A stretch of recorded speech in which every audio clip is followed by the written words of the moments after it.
ये जो हृदय की, जिसमें हमेशा बोलता हूँ, आप इसको देखेंगे मेरे साथ बहुत सारे जन हैं। वैसे ज़्यादातर बहुतायत स्वच्छ और निर्मल और पारदर्शी हृदय वाले लोगों की है। और जैसे मैंने बताया कि रुद्राष्टाध्यायी के द्वितीय अध्याय के पहले श्लोक में भगवान अपने स्थान की बात कर रहे हैं कि मैं कहाँ विराजता हूँ। जो ज़्यादा मस्तिष्क का इस्तेमाल करते हैं वो परमात्मा से जुड़ नहीं पाते, क्योंकि उसका स्थान ही नहीं है मस्तिष्क। मस्तिष्क तो दिल होता है, मस्तिष्क बनाया जाता है। बनाई हुई चीज़ हमेशा गलत हो सकती है, लेकिन होने वाली चीज़ हमेशा श्रेष्ठ होती है। परमात्मा है तो श्रेष्ठ है, लेकिन अगर उसको बनाने की कोशिश करते हैं तो उसमें दोष हो सकता है, जो बनाने वाले हम हैं। तो हमने जिस तरह की कंडीशनिंग मस्तिष्क की है शिक्षा व्यवस्थाओं से, बाकी चीज़ों से, उसने प्राय अविश्वास को जन्म दिया है।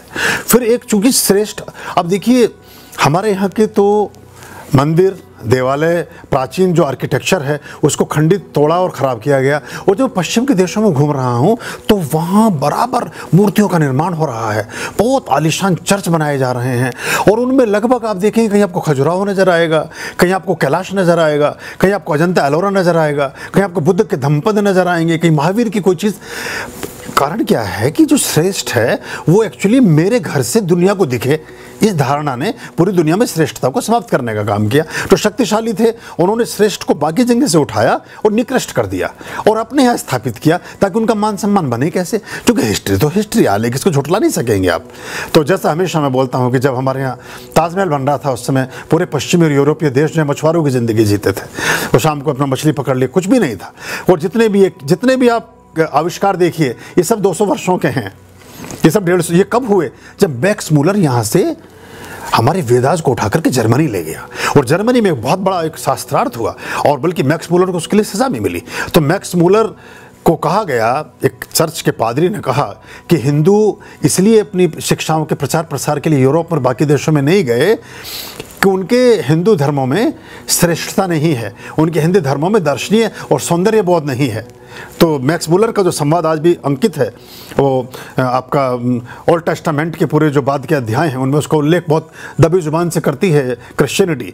वो कहता है कि अगर मेरी माँ सुंदर है तो मैं दुनिया में उसे दिखाता नहीं फिरूंगा। ये काम तो पेशावर औरतों के हो सकते हैं।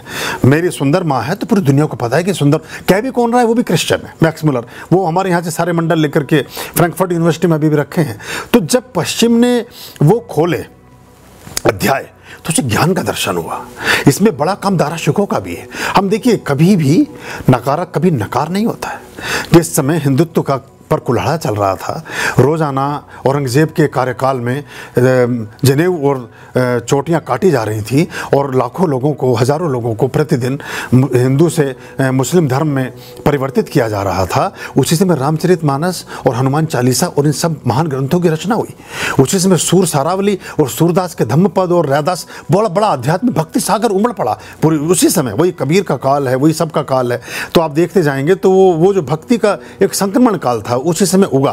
तो ऐसे ही जब औरंगजेब एक तरफ ये सब कर रहा था तो उसी का एक सगा भाई दारा शिकोह, जिसका उल्लेख ज़्यादा करते नहीं है, दारा शिकोह ने सारे उपनिषदों को पहले अरबी में किया, फिर अरबी से उन्हें फ्रेंच और जर्मनी में किया गया, फिर वो पर्शियन और बाकी लैंग्वेजेस में हुए। और पश्चिम के जगत को पहली बार दारा शिकोह की वजह से पता चला कि हमारे उपनिषद और वेदास में क्या है।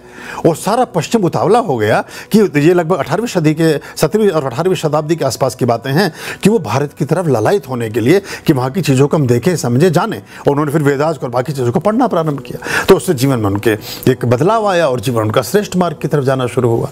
तो हम अपने जीवन में भी हमारे हिंदुत्व को जिस तरह से, ये जो मूल प्रश्न था जो हमें मैनिपुलेटेड ढंग से इसलिए किया गया कि आप इनकी चीज़ बहुत बढ़िया है, पहले तो उनकी चीज़ उठा लो, फिर दुनिया में उस चीज़ का अभाव पैदा कर दो और फिर उस चीज़ को प्रस्तुत करो। मार्केटिंग का ये तो कंसेप्ट है। पहले बाजार से अनाज को गायब कर दो, फिर अनाज की मात्रा को बाजार में पैदा करो और फिर गोदाम खोल के बैठ जाओ, बिक्री होनी शुरू हो जाएगी। पहले जो आपके तख्ते ताउस में और उससे पहले जो मयूर सिंहासन में जो आपके कोहिनूर लगा है, पहले तो उसे छीन लो, छीन करके उसे हड़प लो। फर्जी दस्तावेज से राजा रणजीत सिंह को नाबालिग बच्चा दिखा के उनका वो कोहिनूर छीन करके ले जाओ, और ले जा करके फिर उसे दिखाने का टिकट लगा दो। और टिकट देखने के लिए कौन जाएंगे? सारी दुनिया के लोग। तो ये मार्केटिंग का कंसेप्ट चलता है, ऐसे करके काम चलता है। तो बहरहाल ये दुनिया ऐसी चलती है, लेकिन आप अपने मूल को जरूर पहचानें। और ये जो प्रोपगंडा सब चलता है वो ये मुझे एक स्कॉलर मिली जर्मनी की, वो रहती रूस में, यूक्रेन में। यूक्रेन में रहती थी उस समय, रूस का ही हिस्सा था। ये 15 साल पुरानी बात है। उस समय मतलब रूस अधिकृत यूक्रेन में निवासी थी। वो हिंदी की स्कॉलर थी। विश्व हिंदी कॉन्फ्रेंस में मुझे जोहान्सबर्ग में वो मिली। उन्होंने कहा कि जो वेदास हैं, बड़ी अजीब सा उन्होंने उनका एक अपना रिसर्च पेपर लेकर आई थी, और रिसर्च वाले उस सत्र का मैं उसको अध्यक्षता कर रहा था। मेरा भी पेपर, उन्होंने पेपर प्रस्तुत किया। तो उसमें पेपर में लिखा उन्होंने, रिसर्च पेपर में, कि जो ये वेदास हैं, जो शास्त्र हैं, जो उपनिषद हैं, जो दर्शन और मीमांसा है, ये सारे के सारे यूरोप से भारत की तरफ गए। कुछ यूरोपियन जब यात्रा करते हुए भारत पहुंचे तो अपने साथ ग्रंथों को ले गए थे। भारतीयों ने ग्रंथों को रख लिया और उन्हें पढ़ने लगे। तो मैंने उससे बस एक ही बात पूछी कि ये कौन सी भाषा में थे? तो बोली ये थे तो संस्कृत में। तो मैंने संस्कृत में तुम्हारे यहाँ और क्या है? बोली नहीं, संस्कृत तो भारत की भाषा है। तो मैंने कहा इसको तो मैनिपुलेट मत करो, नए नए रिसर्च पेपर करके नए नए बच्चों को वैसी बातें सिखा रहे हो कि जैसे वेद भी कोई बाहर से आने वाला कोलंबस अपने थैले में लेके आ गया था और उसने यहाँ के लोगों को पढ़ा दिए। मैंने कहा वेद खाली पढ़ने से बात ना बनेगी, उसकी वेद की 100 व्याख्याएं हैं। एक मंत्र की व्याख्या मैं कर सकता हूं, मेरे से भी ज्यादा ज्ञानी, ध्यानी, मानी और बड़े श्रेष्ठतम गुरु उनकी और श्रेष्ठ व्याख्याएं कर सकते हैं। उस जगत में वो विद्यमान है।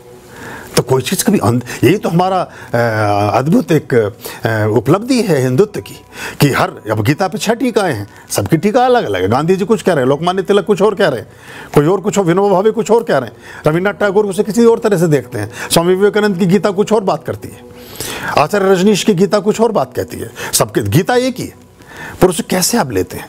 तो हम अपने जो मूल है उसकी तरफ चलें, मूल की श्रेष्ठता को पहचानें, और अपने इसको भुलाया नहीं जा सकेगा, क्योंकि भुलाए जाने की कोई तरीका नहीं है। वो कॉपी काफ़ी कर रहा है पश्चिम और बाकी दुनिया के लोग, पर वो इसको कभी मूल तो मूल ही रहेगा, क्योंकि उससे बताना बड़ा मुश्किल है।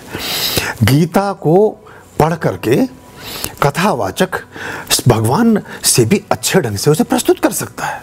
वो तो अकेले व्यक्ति के सम्मुख प्रस्तुत की गई थी, वो हजारों लाखों लोगों को गीता का उपदेश बड़ा अच्छा कर सकते हैं, लेकिन गीता पैदा नहीं कर सकते एक्चुअली। मधुमक्खी से भालू चढ़ गया मधुमक्खी के पेड़ पर और छत्ते में से शहद उतार के खाने लगा। तो दूसरे शहर की मधुमक्खियाँ वहाँ पहुँची। उन्होंने कहा बहन, तुम्हारा सारा मधुमक्खी का छत्ता तो ये भालू खा जाता है हर हफ्ते आकर के, और तुम जो है कैसे तुम्हें नुकसान होगा? बोले ये मधुमक्खी के छत्ते में से मधु ही चुरा सकेगा, लेकिन मधु बना ना सकेगा। मधु बनाने की टेक्निक तो मेरे ही पास है। तो ये तो जो ये हमारे तो ऐसी धरती है, यहाँ से नए वेद, नए उपनिषद, नए शास्त्र, कितने गुरु आएंगे, हर आदमी एक नई वो दे करके जाएगा। और बड़ी एक उधारी की बात ये है कि पूरी दुनिया उधार के भगवान से काम चला रही है, और ओरिजिनल वो उधार कहाँ से लिया है? Borrowed gods. अब वो सारे के सारे भारत के हैं। विश्व के नक्शे पर खड़े हों, दाहिनी तरफ चलें, आप इंडोनेशिया, जकार्ता, योग करता, आप चीन, तिब्बत, जापान, अब सब पे छाया बुद्ध की है। आप लेफ्ट की तरफ चलें तो उधर अब आप जाके पर्शिया और वहाँ तक का सारा ये ईरान वीरान सब हमारा ही हिस्सा था। और आगे को बढ़ जाएं जो जीसस क्राइस्ट, सारा जीवन उनका भारत में बीता। मोहम्मद साहब के बहुत सारे उल्लेख भारत के साथ जुड़े हुए हैं। तो अब ये तो बड़ी गहरी बात है, और जितने दुनिया में देश ना दिए सब भारत ने और हिंदुत्व ने दिए। तो ये एक चीज़ अगर हम समझ पाएँ, अभी भी जब भी दुनिया में कभी भी संकट आएगा किसी देश पर, किसी व्यक्ति पर, किसी विचारक पर, किसी विषय पर, वो भारत की ही शरण में जाना होगा उसको। सत्तावंत देश थे, शरण लेने के लिए भारत में आना पड़ा। ये हमेशा चलता है, ऐसे ही चलेगा। अभयाम भज रे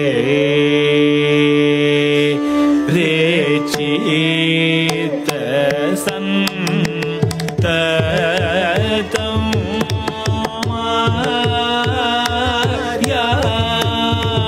अभयाम भज